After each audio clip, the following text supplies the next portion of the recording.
ট্রাভেলে গেলে আমার মেকআপ পাউচে কি কি থাকে সেটাই আজকে আপনাদের সাথে শেয়ার করব।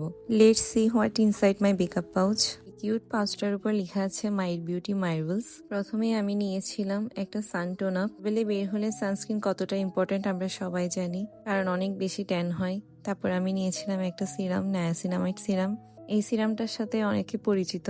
তারপর নিয়েছিলাম একটা ময়শ্চারাইজার, নিউট্রিজেনার। এই ময়শ্চারাইজারটা অনেক লাইট অ্যান্ড ওয়াটার বেস। কার কার এই ময়শ্চারাইজারটা পছন্দ কমেন্ট বক্সে জানাবেন। তারপর এটা ছিল একটা পাফ। তারপর একটা হেয়ার ব্রাশ নিয়েছিলাম। এই কিউট হেয়ার ব্রাশটা আমি DIY থেকে নিয়েছি। Of course I could not forget my COSRX snail essence. It's must have for me.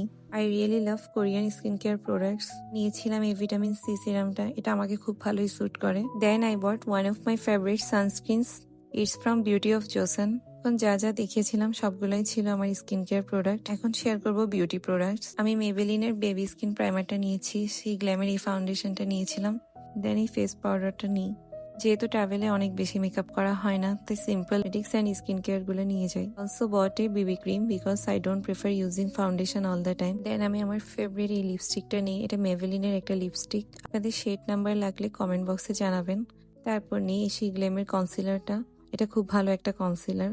যেহেতু আমি হেভি মেকআপ করি না, তাই আমার কাছে মনে হয় আই মেকআপ হিসেবে একটু মাস্কারা লাগিয়ে নিলেই হয়ে যায়। আপনাদের কোনো প্রোডাক্টস এর ডিটেলস নিয়ে কোয়েরিজ থাকলে আমাকে জানাতে পারেন। I use this brow palette to fill my eyebrows. Brown lip shades are my favourite. I always carry few of them with me. তো এগুলাই ছিল আমার মেকআপ পাউচে। If you want details any of this products, let me know in the comments. এই makeup পাউচটা আমি কোথা থেকে নিয়েছি কারো জানতে হলে কমেন্ট করবেন। So this is everything in my makeup pouch. Hope you guys like it.